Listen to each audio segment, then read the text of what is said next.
राधे राधे दोस्तों, हरे कृष्णा। कैसे हो आप सब? उम्मीद करती हूँ अच्छे होगे, खुश होगे और बिल्कुल मजे में होगे, आनंद में होगे। सुबह सुबह का टाइम है, रोज की तरह ही उठ गई थी और बुधवार की सुबह है। और यहाँ पर ना उठ करके कर दर्शन करे और कृष्ण को प्रणाम किया, धरती माँ को प्रणाम किया, इस यूनिवर्स को थैंक यू कहा और साथ ही साथ 5 भक्तों के नाम स्मरण करे। उसके बाद मैं आ गई थी बाहर और जा रही हूँ हाथ मुँह धोने के लिए। फिर आकर के और बस चूल्हे को प्रणाम करूँगी, उसके बाद में अन्नपूर्णा माता को प्रणाम करूँगी और उनसे यही प्रार्थना करूँगी कि हमारे घर में कभी भी धन धान्य की कमी ना रहे, सुख संपदा हमेशा हमारे घर में ना बनी रहे। तो यहाँ पर बस मैं गई हूँ हाथ मुँह धोने के लिए और आने वाला है सावन का महीना। तो सावन के लिए बड़े सारे क्वेश्चन आ रहे थे कि आप है ना सावन के महीने में ना कैसे पूजा करते हैं, मैं बताऊं। तो सावन के महीने की पूजा विधि तो आपको पता है बहुत सारी जगह मिल जाएंगी, है ना। यूट्यूब पे ढेरों वीडियोस मिल जाएंगी। लेकिन मैं आपको है ना कुछ थोड़ा अलग सा बताती हूँ, मतलब पूजा का भी मैं बताऊंगी, है ना। और क्योंकि अभी तो टाइम है सावन आने के लिए, लेकिन उससे पहले मैं कुछ चीज़ें हैं जो आप लोगों के साथ में है ना शेयर करना चाहती हूँ। जैसे कि जब सावन का महीना आए ना, तो सावन के महीने में हरा रंग, उसका बहुत ज़्यादा है ना महत्व होता है। तो आप है ना जैसे ठाकुर जी की सेवा करते हैं, तो हरा हरा मतलब उनका जो डेकोरेशन है वो समय के साथ और जैसे जो मौसम चल रहा होता है उसके अनुसार बदलना चाहिए, है ना। तो हरे रंग का ज़्यादा उपयोग करिए। घास वाले आसन आते हैं ना, उनसे उनका मंदिर सजाइए या फिर ना तरह तरह के प्लांट्स वहाँ पर लगाइए। पीछे जो बैकग्राउंड है वो ग्रीन पर्दे वाला कर दीजिए। जो हरा रंग होता है ना वो प्रकृति और सौभाग्य का प्रतीक होता है। और ठाकुर जी को तो आपको हरा हरा करना ही है, लेकिन खुद को भी आपको है ना, कहते हैं कि सावन के महीने को है ना पूरा की पूरा सावन का जो महीना है वो है ना शिव और शक्ति को समर्पित होता है। अगर आप खाली शिव जी भगवान की पूजा कर लेंगे ना, तो उसको आप अधूरी पूजा समझिएगा। जब तक आप है ना गौरी माता की पूजा नहीं करेंगे तब तक वो पूजा है ना पूर्ण मानी ही नहीं जाती है। तो आपने देखा भी होगा कि सावन के महीने में ना सोमवार को है ना भोलेनाथ के व्रत किए जाते हैं और मंगलवार को है ना गौरी माता के व्रत किए जाते हैं, उन्हें सुहाग का सामान चढ़ाया जाता है।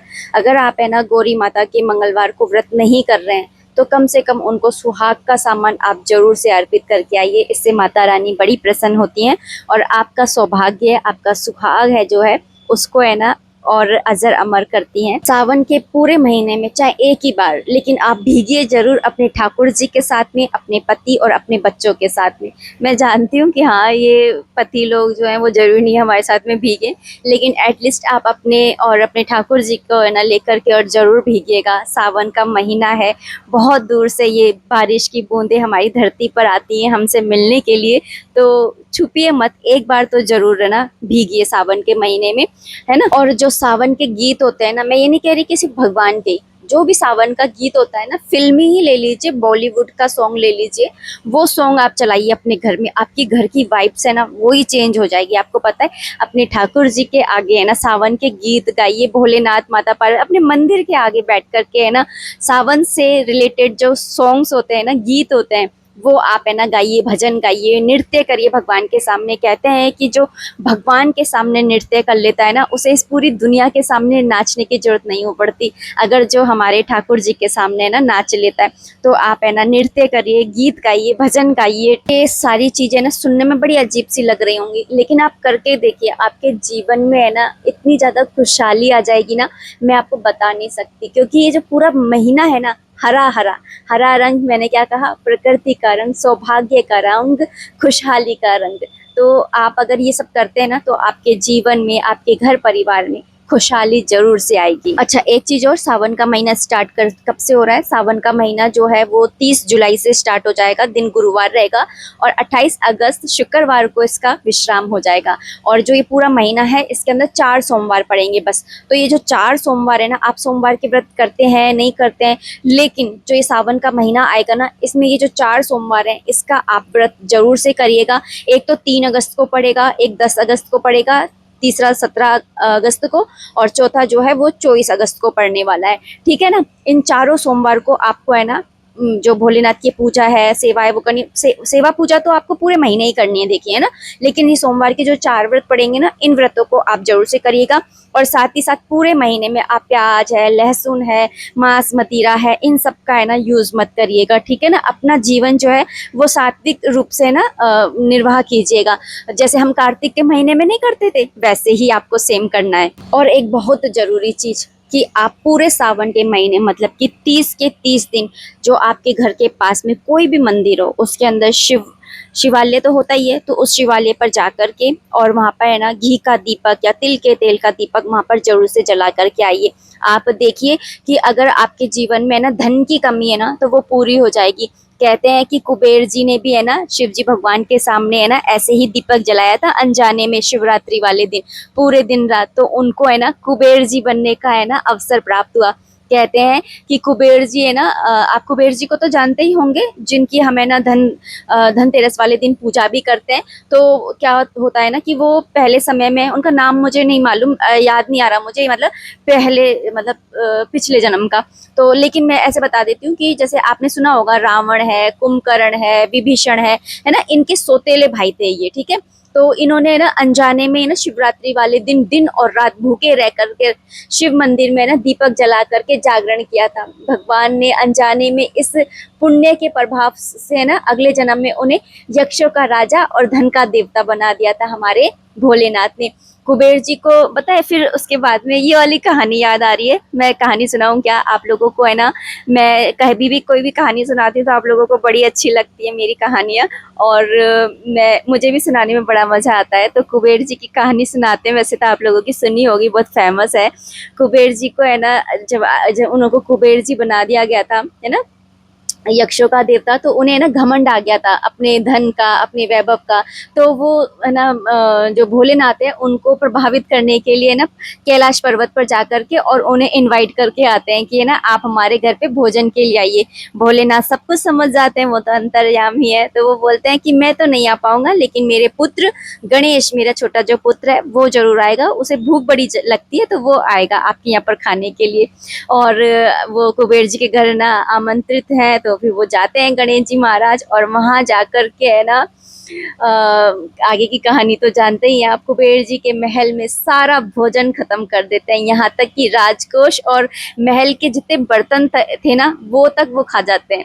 जब भोजन कम पड़ने लग जाता है तो कुबेर जी डर जाते हैं और सब समझ जाते हैं कि उन्होंने क्या गलती करी थी, उन्हें रियलाइज होता है, और फिर वो भागे भागे भोलेनाथ के चरणों में गिर जाते हैं और अपनी गलती रियलाइज करके, स्वीकार करके भगवान से क्षमा करते हैं। इसलिए कहा जाता है कि बिना अहंकार के सिर्फ 30 दिन तक, कैसे, बिना अहंकार के बड़े ही सरल स्वभाव के साथ है ना 30 दिन तक भगवान के शिव मंदिर में जाकर के, शिवालय में जाकर के है ना आप दीपक जलाइए। अगर शिवालय नहीं जा सकते हैं तो एटलीस्ट आप अपने घर पर तो शिवलिंग के आगे घी का दीपक आप जरूर जलाइए, ठीक है ना। यहाँ पर मैंने नहा लिया था, और आज क्योंकि बुधवार का दिन है इसलिए मैंने हरे कपड़े ही धारण किए हैं, और साथ ही है ना नाम जाप कर लिया था अपना। जो मैं सुबह का जो पूजा का रूटीन रहता है ना, तो फिर मैं माला जाप कर लेती हूँ उस टाइम में। और उसके बाद में मैं हर्षित के लंच बॉक्स की तैयारी करने लग गई थी। आज मैं कद्दू की सब्जी बना रही हूँ, खट्टी मीठी सब्जी मैं ये बनाती हूँ, और मुझे ये वाली सब्जी ना पर्सनली बहुत अच्छी लगती है। अच्छा, मेरे पास में एक कमेंट और आया था, और जब मैं मायके में थी ना तब भी वो आया था, लेकिन मैं फिर उनसे मैंने कहा भी था कि मैं बाद में इसके बारे में डिटेल में बात करेंगे। तो फिर आज दोबारा से आया है उनका कमेंट, तो मैं वही कमेंट लेना चाहूँगी कि भगवत गीता में भगवान श्री कृष्ण कहते हैं कि हम जिस देवी देवता की पूजा करते हैं हम उस लोक को जाते हैं। अगर पितृदेव की पूजा करेंगे तो पितृलोक को, और शिव जी भगवान की पूजा करेंगे तो हम शिवलोक को जाएंगे। तो फिर हमें ना सभी देवी देवताओं की पूजा हम क्यों करें, हम तो कृष्ण भगवान की करेंगे ना, ऐसे सबकी पूजा क्यों करें। तो मैं आपको है ना एक चीज बताती हूँ, पूजा वो माध्यम है जिसके द्वारा हम भगवान से जुड़ते हैं और उनसे आशीर्वाद मांगते हैं। शास्त्रों में पंच देवों की पूजा करना बताया गया है, इसलिए हमें है ना सब है ना 5 देवों की पूजा जरूर से करनी चाहिए। सबसे पहले गणेश जी भगवान की, उसके बाद में सूर्य देव जी की, लक्ष्मी विष्णु भगवान की, शंकर भगवान की, इनकी पूजा हमें डेली करनी चाहिए। इससे घर के अंदर सुख, समृद्धि, शांति, सुरक्षा, इन सब के द्वार जो है वो खुल जाते हैं।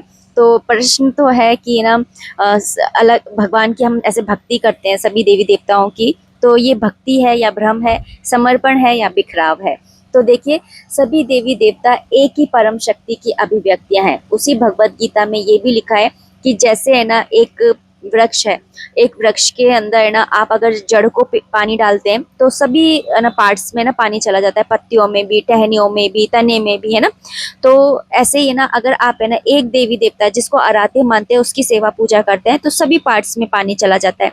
चाहे आप हरि की पूजा करो या हर की पूजा करो। देखिए, हरि हर एक समानम, भगवान जो शिव चालीसा है उसमें भी लिखा है कि हरि भगवान मतलब विष्णु भगवान ने है ना शंकर जी भगवान की ना सेवा पूजा करी और वहीं हनुमान जी बनकर राम जी की मतलब है ना मदद भी करी।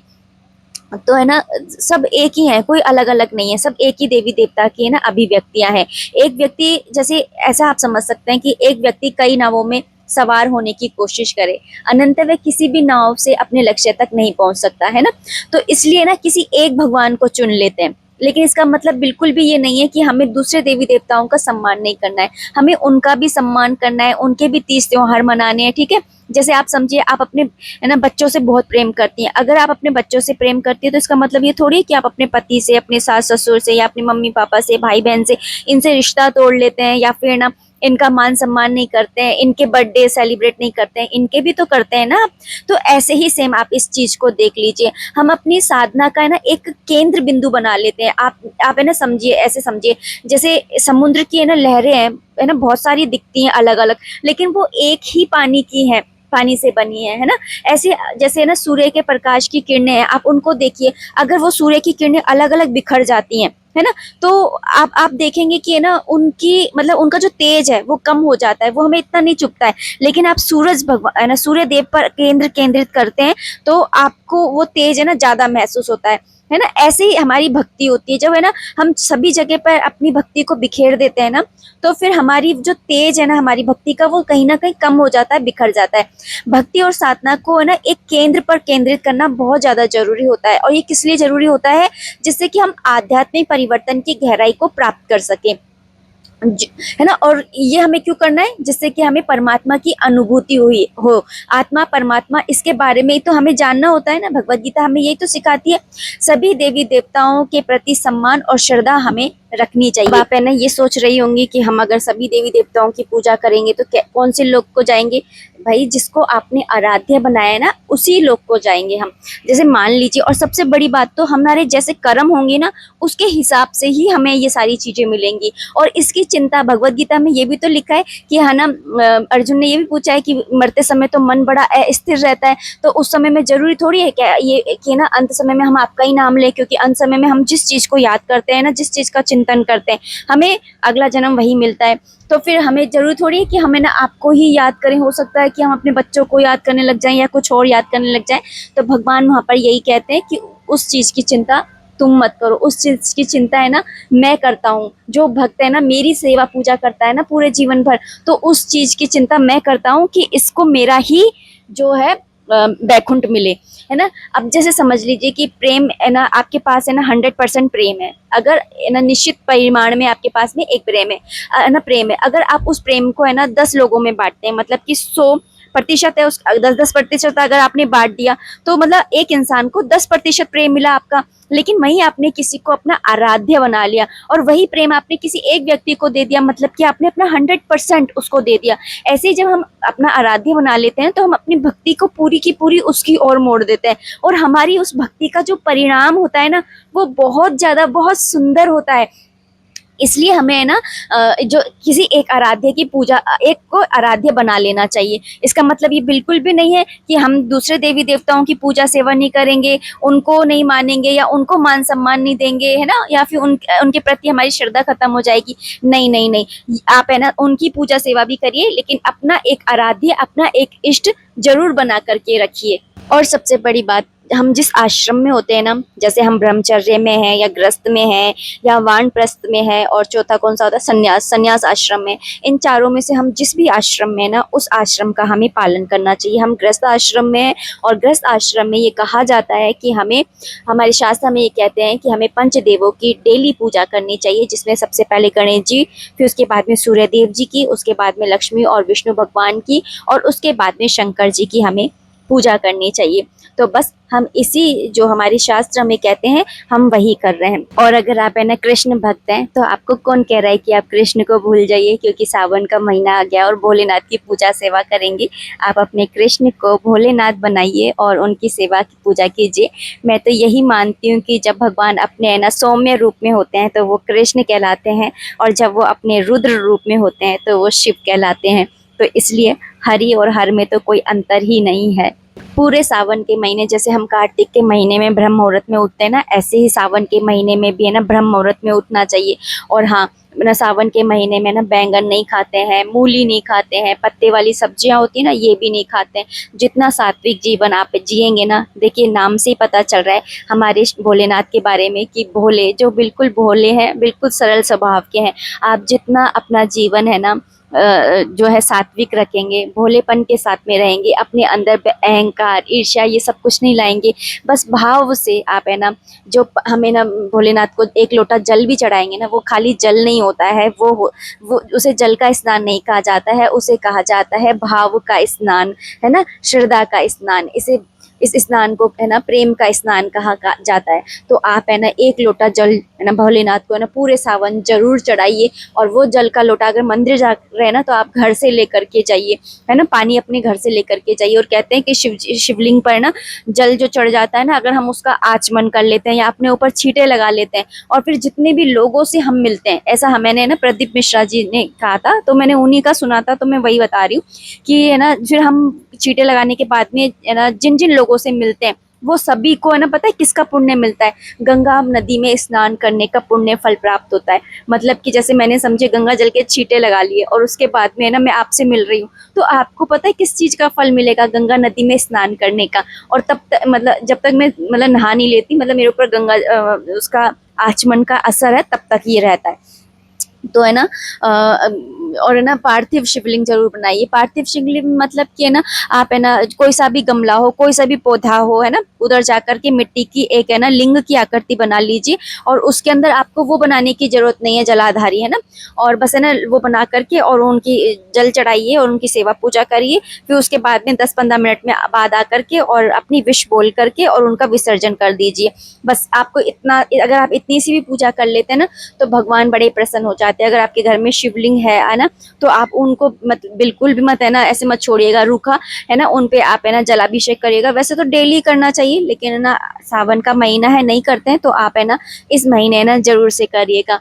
तो मैं भी करती हूँ, ऐसा है नहीं है कि मैं सारी चीजें करती हूँ, लेकिन मैं जितना कर सकती होती हूँ ना मैं करती हूँ। और ये सारी चीजें बहुत सरल है, सब कर सकते हैं, तो आप भी है ना जरूर से करिएगा। यहाँ पर है ना मैं इसकी सफाई करने लग गई थी, क्योंकि हर्षित के पापा ने ना बहुत ज़्यादा बिखराव कर दिया था। मैं चली गई थी ना, तो फिर सामान लेते थे तो सारा निकालते, उनको मिलता नहीं तो फिर फैला देते और फिर ऐसे ठूस के चले जाते, तो पूरा बिखर गया था। फिर कुछ भी थैली वगैरह समझ में नहीं आ रही थी कि आधी किलो की कौन सी है, 1 किलो की कौन सी है, पैकिंग की कौन सी है, कुछ समझ में नहीं आ रहा था। तो फिर मैंने सारा कुछ है ना एकदम सही करके रखा है जिससे मिल जाए, क्योंकि पन्नियाँ है ना तो मुड़ तुड़ करके है ना ऐसे हो जाती है। हमने ये ड्रॉर बनवाई थी ताकि हमारी पन्नियाँ वगैरह जो है वो सेफ रहे, क्योंकि है ना प्रेजेंटेबल होनी चाहिए चीज़, है ना, तब ग्राहक कोई खरीदता है। तो फिर और वही हम अगर सही से नहीं रखेंगे तो फिर क्या मतलब है? तो यहाँ पर बस मैंने पूरी सफाई करी है, उसके बाद में झाड़ू लगाई है, उसके बाद में मैंने पोछा लगाया है। आरओ में भी है ना वो है ना उसका टीडीएस सही नहीं आ रहा था, तो वो सही करने के लिए आए थे वो, है ना। फिर उसके बाद में मैंने फिर सफाई करी नहीं थी वहाँ से, तो फिर मैंने वहाँ से पूरी सफाई करी है। तो कुछ इसी तरह से है ना पूरा दिन जो है काम में और ऐसे ही निकल जाता है। तो चलिए दोस्तों, अब इस वीडियो को मैं ना इतना ही रखना चाहूँगी। उम्मीद करती हूँ वीडियो पसंद आई होगी। अगर आई है तो प्लीज़ लाइक कर दीजिएगा। कोई भी कॉमेंट है, कोई भी सजेशन है, आप कॉमेंट बॉक्स के थ्रू मुझे कर सकते हैं। और श्री जी ठाकुर जी की कृपा हम सब पर हमेशा बनी रहे। राधे राधे, हरे कृष्णा।